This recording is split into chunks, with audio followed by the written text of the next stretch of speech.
ನಾನೇ ಬಗೆಹರಿಸಿಕೊಳ್ಳೋದೇ ಗತಿ ಇಲ್ಲ. ನೋಡಿ, ನಾನು ನಿಮ್ಮ ಪತಿ ನಿಜ. ಏನಾಗ್ಬೇಕಿಲ್ಲ ಇವು ಎಲ್ಲ ನಮ್ಮ ಕಣ್ಣು ಮುನ್ನಡೆ ಮಾಡ್ತೀರಪ್ಪ. ಯಾರನ್ನು ಕೇಳಿ ಬಂದಿರಿ ಮನೆಗೆ? ನನ್ನ ಮನೆಗೆ ನಾವು ಬರೋದ ಕೈ ಯಾರನ್ನ ಕೇಳಬೇಕು? ಎಷ್ಟು ದಿನ ಅಂತ ಅವ್ರ ಮನೆಯಲ್ಲಿ ಇರ್ಲಿ, ಅದು ಅಸಾಧ್ಯ. ಹೆಣ್ಣು ಹೆಂಡತಿ ಆದ ನಂತರ ಗಂಡನ ಮನೆಯಲ್ಲಿ ಅವಳು ತೊತ್ತಾಗಿರಬಹುದೇ ವಿನಃ ತವ್ರ ಮನೆಯ ಅವಳ ಸ್ವಂತ ಅಲ್ಲ. ಎಷ್ಟು ದಿನ ಅಂತ ತವ್ರ ಮನೆಯವರು ಸಲ್ಲುತ್ತಾರೆ. ಭಿಕ್ಷೆ ನನಗೇನು ಕಡಿಮೆ ಆಗಿದೆ ಅಂತ ನಾನು ಭಿಕ್ಷೆ ಬೇಡಿ? ನನ್ನ ತಂದೆ ತಾಯಿಗಳು ನನ್ನನ್ನ ಒಳ್ಳೆ ಸ್ಥಿತಿವಂತರ ಮನೆಗೆ ಕೊಟ್ಟು ಸತ್ತು ಹೋಗಿದ್ದಾರೆ. ನನ್ನ ಪತಿಗೇನು ಭೂಮಿ ಸೀಮೆ ಇಲ್ಲ, ಆಸ್ತಿ ಇಲ್ಲ. ನನ್ನದಾದ ಮನೆಯಲ್ಲಿ ಅದೆಷ್ಟೋ ನಿರಾಶ್ರಿತ ನಾಯಿಗಳ ತಿಂದು ಬದುಕುತ್ತಿರುವಾಗ ನಾನ್ಯಾಕ್ರಿ ಭಿಕ್ಷೆ ಬೇಡಬೇಕು? ಹೌದಿಲ್ಲ, ಈ ಮನೆಯಿಂದಾಗದು ನಿಮ್ಮ ದಾಸದ ಹೆಣ್ಣಿಗೆ ಈ ರೀತಿ ಹಿಂಸೆ ಕೊಡೋದು ಯಾರಿಗೂ ಸರಿ ಕಾಣುವುದಿಲ್ಲ. ಮಾನವಂತ ಹೆಣ್ಣಿಗೆ ಪತಿ ಬೇಕು, ಪತಿಯ ಸೀರೆ ಬೇಕು. ನನ್ನಲ್ಲಿ ದೋಷ ಕಂಡಿದ್ದೀರಂತೆ ಈ ರೀತಿ ದ್ವೇಷ ಸಾಧಿಸ್ತಾ ಇದ್ದೀರಾ? ನಾನೇನ್ ತಪ್ಪು ಮಾಡಿದ್ದೀನಿ?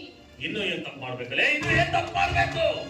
ಹೆಣ್ಣಿಗೆ ರೀತಿ ನೀತಿ ನಡತೆ ಸರಿಯಾಗಿದ್ರೆ ಮಾತ್ರ ಹೆಣ್ಣು, ಇಲ್ಲ ಅಂದ್ರೆ ಮಾಡಿಕೊಂಡವನ ಎದೆ ಕೊರೆಯೋ ಹುಣ್ಣು. ನಾನು ನೀತಿ ಕೆಟ್ಟವಳಂತ ನಿಮ್ಮ ಕಲ್ಪನೆ? ನೀನು ಡ್ಯಾಡಿ ಊರಾಗಿ ಇದ್ದುಕೊಂಡು ದಿನಕ್ಕೊಬ್ಬನ ಜೊತೆ ಚಕ್ಕಂದ ಹೊಡೆಯೋ ನೀನು, ಅದ್ಯಾವ ನಿನ್ನ ಕರತಿ ಅಂತ ಕಾಯವ. ನಾನು ಆ ರೀತಿ ಅಲಿಯುವುದನ್ನ ನೀವು ಒಮ್ಮೆ ಆದ್ರೂ ಕಣ್ಣಾರೆ ಕಂಡಿದ್ದೆ. ನಾನ್ಯಾಕೆ ಕಾಣಬೇಕು? ನಿನ್ನ ರೀತಿ ನೀತಿ ನಡತೆ ಕಂಡವರು ಕೌಡಿಲ್ಲೇ ಇದ್ದಾರ, ಬೇಕಾದ್ರೆ ಕೇಳಿಸೋ.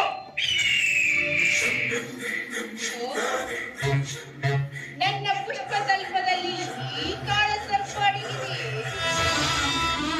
ಈ ವಿಷ ಜಂತು ಕಾಲದ ನಂಜು ನಿಮ್ಮ ತಲೆಗೇರಿದೆಯೇ? ಹೌದೇನೋ ಚಾಟಾಲ?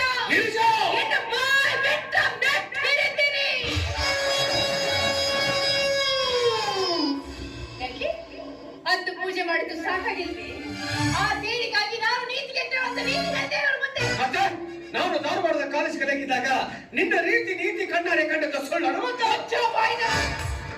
ಅಮಾಯಕರಲ್ಲಿ ಸತ್ಯ ಅಸತ್ಯ ಮಾತಾಡದೆ ಮರ್ಯಾದೆ ಕಳ್ಕೊಂಡು ಹೋಗ್ಬೇಕಾದ್ರೆ ಒಂದು ದಿನ ನಾನು ಕಾಲೇಜ್ ಮುಗಿಸ್ಕೊಂಡು ಒಪ್ಪಿ ಬರ್ಬೇಕಾದ್ರೆ ಈತ ತನ್ನ ಕಾಮಲಾಲತೆಯಿಂದ ನನ್ನ ಮೇಲೆ ಬಲತ್ಕರಿಸಲು ಪ್ರಯತ್ನ ಪಟ್ಟ.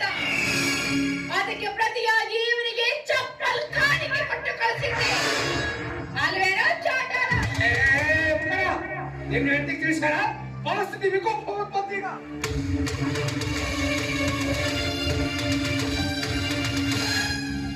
ಹೋದ್ರೆ ಅಂತ ಇದ್ರಾಗ ಏನ್ ನಾವು ತಿಳಿಯಾಕೆ ಹೋಗ್ತಕ್ಕ. ನಾನು ಈ ಊರಿನ ಗೌಡ. ನಾನು ಮನಸ್ಸು ಮಾಡಿದ ಜೀವಂತ ಸುಳಿಸ್ಬಿಟ್ಟೇನು. ಅವಳನ್ನ ಜೀವಂತ ಸುಡುವುದರ ಕಣ್ಣು ಕೈ ಕಟ್ಕೊಂಡು ನಿಲ್ಲೋದಕ್ಕೆ ಅವಳ ಕಂಡ ಮೈದುರ ಕೈಯಲ್ಲಿ ಬಳೆ ತೊಟ್ಟಿಲ್ಲ. ಸೊಸಿ ಗಿರಿಜಾ ನಿನ್ನ ಹೀನಾಶೆ ಕೊಪ್ಪಲಿಲ್ಲ ಅಂತ ಆಕಿ ಬಾಳೆನ ಮೂಡ ಬಟ್ಟಿ ಮಾಡಕ್ ನಿಂತಿಯಲ್ಲೇ ಗೌಡ ಅಲೆ ನೀನು. ಗೌಡ